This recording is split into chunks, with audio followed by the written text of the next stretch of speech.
This channel does not promote any violent, harmful, or illegal activities. All content provided by this channel is meant for an educational purpose only.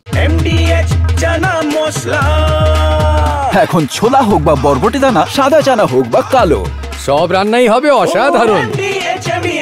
মেঘালয়ের রাজা রঘুবংশী হত্যাকাণ্ডে তদন্তে আরো চাঞ্চল্যকর তথ্য সামনে আসছে। অত্যন্ত পরিকল্পনা করে পুরো এই ঘটনা ঘটানো হয়েছে। এমনকি বিয়ের 5 দিন পরেই রাজাকে খুনের ছক কষে সোনাম। তার মায়ের তরফ থেকে, তার শাশুড়ির তরফ থেকে বারবার বলা হচ্ছিল যে কোথাও পরিকল্পনা করা হয়েছে। কি পরিকল্পনা, কিভাবে তিনি এই দাবি অভিযোগ বারবার করছিলেন, আমরা জানার চেষ্টা করব। আমাদের সঙ্গে সুজয় আমাদের প্রতিনিধি রয়েছেন। সুজয়, আমরা গতকালও শুনছিলাম সোনামের শাশুড়ি অর্থাৎ রাজার মা বারবার বলছিলেন যে পুরো বিষয়টা একটা ছক কষে তার পুত্রবধূ তার ছেলেকে খুন করেছে। এখন কি তথ্য সামনে আসছে, তদন্তকারীরা কি বলছেন, কি কি তথ্য এই পরিকল্পনার অঙ্গ হিসেবে উঠে এসেছে? দেখো, অবশ্যই এটা একটা পরিকল্পনা বা একটা ছক। তার কারণ তারা যে মেঘালয়ে মধুচন্দ্রিমা যাবে সেই পরিকল্পনাটা কি করেছিল কিন্তু এই সোনামি মেঘালয়কে তাদের হানিমুনের লোকেশন হিসেবে বেছে নেয় এবং সেরকমই জায়গায় বেছে নেয়, সেরকম জায়গায় হোটেল নেয় যেখানে অপেক্ষাকৃত নির্জন।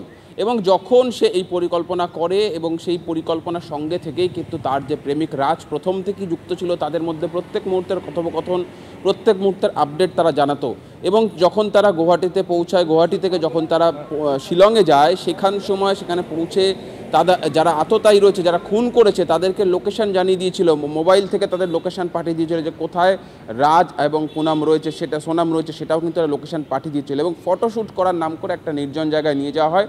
সেখানে গিয়ে অনলাইনে কিনেছিল এই অস্ত্র, একটা কুড়ুল জাতীয় ভারী বস্তু কেনা হয়েছিল অনলাইনে, সেটা দিয়ে খুন করা, অর্থাৎ খুনে ব্যবহৃত অস্ত্র এটাই।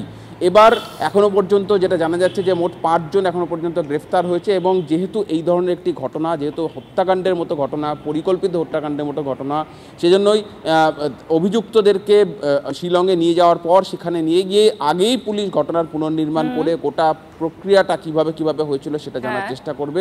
এবং এর পেছনে কিন্তু একটা টাকারও খেলা রয়েছে, টাকা দেওয়া হয়েছিল যারা তদন্তের মাধ্যমে কি উঠে আসছে অবশ্যই নজর থাকছে। অর্থাৎ পরিকল্পনা প্রতি ছত্রে করেছে সোনাম, এমনটাই সূত্র জানাচ্ছে। আর সেখানে অর্থেরও যোগ আছে কিনা সেটাও খতিয়ে দেখা হচ্ছে। আর যে খুনের ঘটনা পুরো দেশে আলোড়ন ফেলে দিয়েছে, সেখানে একটার পর একটা লেটেস্ট নিউজ আপনাদের সামনে তুলে ধরছে। এই মুহূর্তে যেমনটা আপনাদেরকে জানাবো, এই যে রাজা রঘুবংশী যাকে খুন করা হয়েছে গত 23শে মে, তাকে খুন করা হয় এবং পাহাড়ে ওঠার সময় নাকি ক্লান্ত হয়ে পড়ে খুনিরা।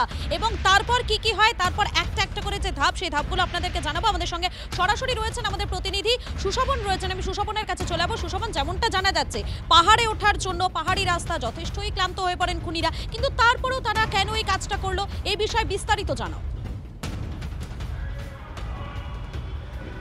দেখো, যেটা তদন্তে জানা গেছে, যখন খুনিরা ক্লান্ত হয়ে পড়েন তখন কিন্তু তারা অস্বীকার করেন যে তারা সেই মুহূর্তে আর এই কাজ করবে না, অর্থাৎ কোনোভাবেই খুন করবে না। সেই জায়গা থেকে দাঁড়িয়ে কিন্তু সোনাম তখন আরও টাকার টোপ দেওয়া হয়, প্রায় 20 লক্ষ টাকা দেবে বলে। এবং তারপরে কিন্তু কুড়ুল দিয়ে তার মাথায় আঘাত করা হয়। এবং শুধু তাই নয়, সোনাম তার জানতো তার স্বামীর মানিব্যাগে টাকা রয়েছে। 15,000 টাকা স্বামীর মানিব্যাগ থেকে সঙ্গে সঙ্গে বার করে দেওয়া হয়। হাতের আংটি, সোনার চেন, এইগুলো কিন্তু দিয়ে দেওয়া হয়। এবং এই যে সোনাম কিন্তু কার্যত যখন তদন্ত চলে তখন কিছুটা ভয় পেয়ে গেছিল। তার কারণ তার যে প্রেমিক, তার প্রেমিকের সঙ্গে সে কথা বলেছে, এটা কিন্তু সিসি ক্যামেরার ফুটেজে ধরা পড়েছিল, যেই ফুটেজ তদন্তকারীদের কাছে ছিল। অর্থাৎ সেখান থেকে সে ভয় পেয়ে গেছিল। এবং শুধু তাই নয় যে একেবারে গুয়াহাটি থেকে বারাণসী হয়ে কিন্তু একেবারে গাজীপুর চলে গেছিল সোনাম। স্বাভাবিকভাবেই কিন্তু যে খুনিরা যখন তারা নিজেরা বলছেন যে তারা আর পারবেন না, তারা পরবর্তীকালে পরের পরিকল্পনা করবেন, কিন্তু সেই জায়গায় যে টাকার যে প্রলোভন এবং খুন করতেই হবে, টাকার যে প্রলোভন, সেই টাকার প্রলোভনটা সোনাম লাগাতার দিয়ে যাচ্ছিল। তোমাকে ধন্যবাদ সুশোভন। এবং এবারে আপনাদেরকে জানাই, এই নিহত রাজা রঘুবংশী, তার মা কি ভয়ঙ্কর দাবি করছেন। তিনি বলছেন ছেলেকে সোনার চেন পরে যেতে বাধ্য করে সোনাম, জোর করে। কি বলেছেন তিনি, শোনাই আপনাদের। हो सकता है सोनम ने जब उसको चेन पहनने का क्यों बोला, कौन पत्नी बोलती कि तुम चेन लेके आओ घर से, कोई पत्नी बोलती क्या? अच्छा, जाने का टिकट सोनम ने करवाया था और आने का टिकट नहीं करवाया। जाने का टिकट सोनम ने करवाया था। उसको तो ये भी नहीं पता होगा, इसके बेटे ने इसको बता दिया। और शिलांग जाने का प्लान मेरे बेटे ने तो बता के गया था। राजा की चेन मैंने एयरपोर्ट पे देखी। मैंने बोला बेटा तू चेन पहन के क्यों गया? तो बोले मम्मी मेरे को सोनम ने बोला था। अच्छा। उसने यूँ बोला तो मैंने कि मेरे को डर सा लग रहा, तो मैंने उनकी मम्मी से बोला कि देखो राजा चेन पहन के गया, मेरे को खतरा लग रहा है। तो हो सके वो खतरा किस कारण से लग रहा था कि वो चेन से ही खतरा सामने वाले को वो होएगा और ये बात वहीं के वहीं दब जाएगी। कुछ न कुछ बात कुछ होएगी, कुछ प्लानिंग ही होएगी ना।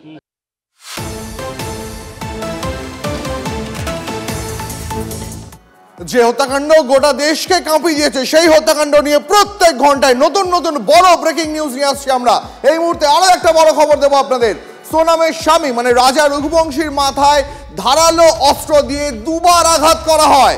প্রথমে আঘাত করা হয় রাজার মাথার সামনের দিকে, পরে আঘাত করা হয় পিছনের দিকে।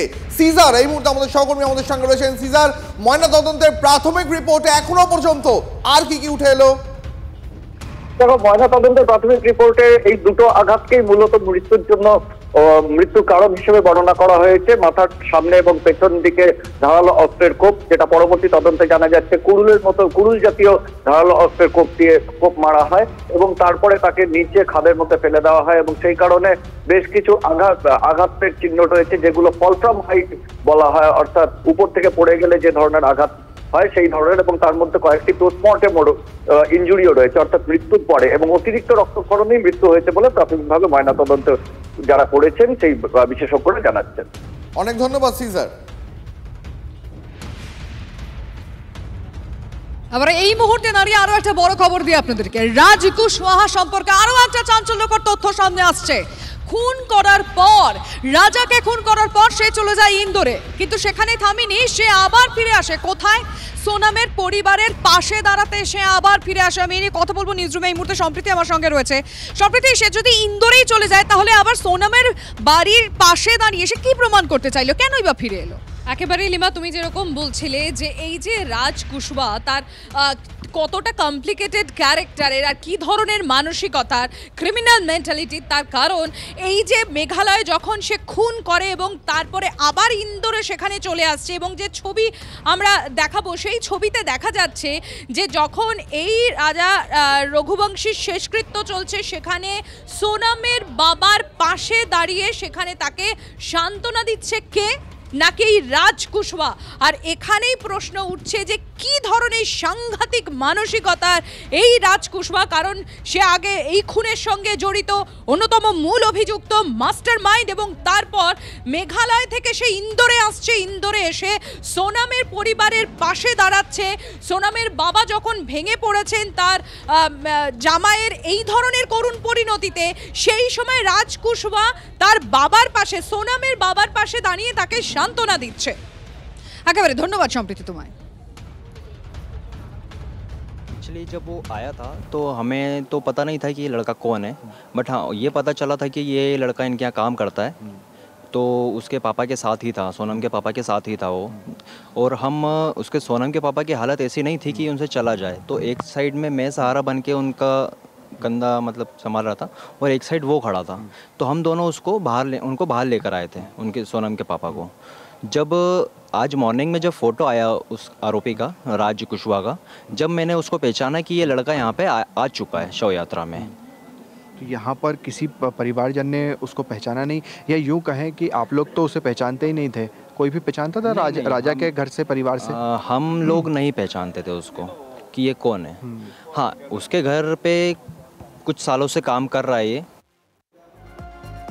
এই হত্যাকাণ্ডের পরতে পরতে রহস্য, আর সেই রহস্যের পাতা একটা একটা করে খোলার চেষ্টা করছেন তদন্তকারীরা, যেখানে অন্যতম প্রমাণ হয়ে দাঁড়াচ্ছে তাদের আত্মীয় পরিজনদের অভিযোগ, বক্তব্য। কেমন ছিল রাজাকে খুন করার পর রাজ, কারণ বাড়ি ফিরে এসেছিল সে, আপনারা কিছুক্ষণ আগে শুনলেন, ইন্দোরে চলে গিয়েছিল, আর নিরুত্তাপ ছিল রাজ, এমনটাই বলছে রাজের বোন। নতুন জামা নতুন জুতো পরে বাড়ি থেকে বের হয়ে যায়, এই দাবি করছে রাজ কুশওয়াহার বোন।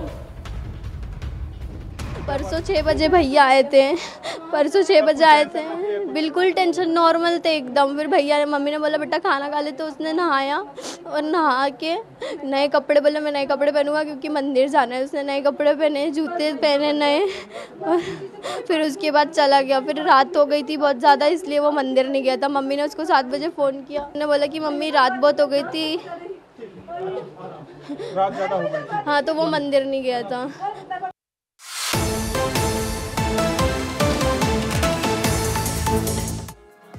যেমনটা আপনাদের বলছিলাম, হারহিম করা এই হত্যাকাণ্ডের একের পর এক লেটেস্ট আপডেট আপনাদের সামনে তুলে ধরছি। আর এই মুহূর্তে আরও একবার জানাই আপনাদেরকে, রাজা রঘুবংশীকে খুনের ঘটনায় আরও একজনকে গ্রেপ্তার করা হয়েছে। এখনো পর্যন্ত ধৃতের সংখ্যা বেড়ে দাঁড়িয়েছে 5, এবং যেমনটা জানা যাচ্ছে আনন্দ কুর্মী নামে ওই এক আততায়ী, তাকে গ্রেপ্তার করেছে পুলিশ। বিস্তারিত জানবো, আমাদের সঙ্গে রয়েছেন আমাদের প্রতিনিধি সুজয় রয়েছেন। সুজয়, বিস্তারিত জানা। এই খুনের ঘটনায়, এই নৃশংস খুনের ঘটনার সহযোগী হিসেবে আনন্দ কুর্মী নামে এক অভিযুক্তকে গ্রেফতার করেছে এবং তাকেও মেঘালয় নিয়ে যাওয়া হচ্ছে, শিলংয়ে মেঘালয় পুলিশের সদর দপ্তরে নিয়ে যাওয়া হচ্ছে তেমনটাই জানা যাচ্ছে। এবং এই খুনের ঘটনার সময়ও সে ঘটনাস্থলেই উপস্থিত ছিল তেমনটা পুলিশ সূত্রে খবর। এবং যেটা জানা যাচ্ছে যে তাদেরকে প্রত্যেককেই শিলংয়ে নিয়ে যাওয়ার পর তাদের প্রত্যেককে ঘটনাস্থলে নিয়ে যাওয়া হবে এবং তাদের ঘটনাস্থলে নিয়ে যাওয়ার পর ঘটনার পুনর্নির্মাণ করা হবে, অর্থাৎ কার কি ভূমিকা ছিল সেটা দেখা হবে। কে কুড়ুল দিয়ে আঘাত করে, কে সেই নির্দিষ্ট লোকেশনে পৌঁছয়, কিভাবে গোটা ঘটনাটি হয়, গোটা ঘটনাটি কিন্তু পুনর্নির্মাণ করা হবে। তার কারণ এই ধরনের হত্যাকাণ্ড বা এই ধরনের অপরাধের ক্ষেত্রে কিন্তু ঘটনার পুনর্নির্মাণ অত্যন্ত জরুরি। সেই কারণেই তারা হেফাজতে থাকার সময়ই মেঘালয় পুলিশ চাইছে এই বাকি তদন্তের যে প্রক্রিয়া, যেটা ঘটনার পুনর্নির্মাণ, সেটা সেই প্রক্রিয়াটা সম্পন্ন করে রাখতে। একেবারেই ধন্যবাদ সুজয়। ये यही का, इंदौर का ही रहने वाला है और ये सब आपस में एक दूसरे को जानते हैं। ये राज के ये तीनों फ्रेंड हैं और ये तीनों लगातार, और एक जिसमें कि राज जो है वो अकाउंटेंट का काम करता है और दूसरा जो विशाल है वो ये इनके यहीं काम करता था, जो हाँ ये उनके यहाँ काम करता है, जो विशाल चौहान है। विशाल चौहान एक्चुअली विशाल चौहान का बीकॉम की स्टडी कर रहा है आरबी महेश्वरी जो कॉलेज है उसमें, सेकेंड ईयर का छात्र है। इसके अलावा जो तीसरा आकाश है वो बेरोजगार है, और चौथा जो आनंद है जिसको लेकर आए वो भी स्टडी कर रहा है, लगभग फर्स्ट ईयर में है। तो कुल मिलाकर इनका कोई भी क्रिमिनल रिकॉर्ड नहीं है, पृष्ठभूमि कोई आपराधिक इनकी नहीं है। अभी जहाँ भी सर्च कराया गया है किसी प्रकार का कोई भी क्रिमिनल रिकॉर्ड इनका नहीं मिला है।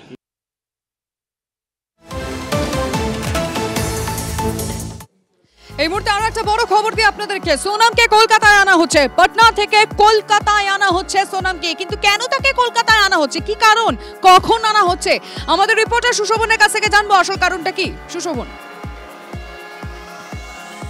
কলকাতা আনা হচ্ছে এবং কলকাতা থেকে তাকে আবার গুয়াহাটি নিয়ে যাওয়া হবে। পাটনা থেকে কলকাতা, কলকাতা থেকে গুয়াহাটি নিয়ে যাওয়া হবে, এমনটাই কিন্তু সূত্র মারফত জানা যাচ্ছে। এবং তাকে তুমি জানো যে শিলং নিয়ে যাওয়া হচ্ছে, সেই জন্য কিন্তু উত্তরপ্রদেশের পুলিশ সঙ্গে ছিল এবং সেখান থেকে কিন্তু উত্তরপ্রদেশ সীমানা পার করে দেয় তারা। তারপর কিন্তু সেই গাড়ি বিহারে পৌঁছায় এবং বিহার পুলিশকে এসকর্ট করে নিয়ে যাচ্ছে। এবং তারপর কিন্তু তুমি যে কথা বললে যে পাটনা থেকে একেবারে বিমানে কলকাতা এবং তারপর গুয়াহাটি এবং এই করে শিলং নিয়ে যাবে, এবং 355 কিন্তু তার ফ্লাইট কিন্তু কলকাতায় আনা হচ্ছে। নজর রাখো। বাহ, এবার রয়েছে স্বাদ। হ্যাঁ, অপূর্ব স্বাদ। এমডিএচ এর চাঙ্কি চাট মশলা, জীবনে আসল স্বাদ জাগলো। আসল মশলা, এমডিএচ।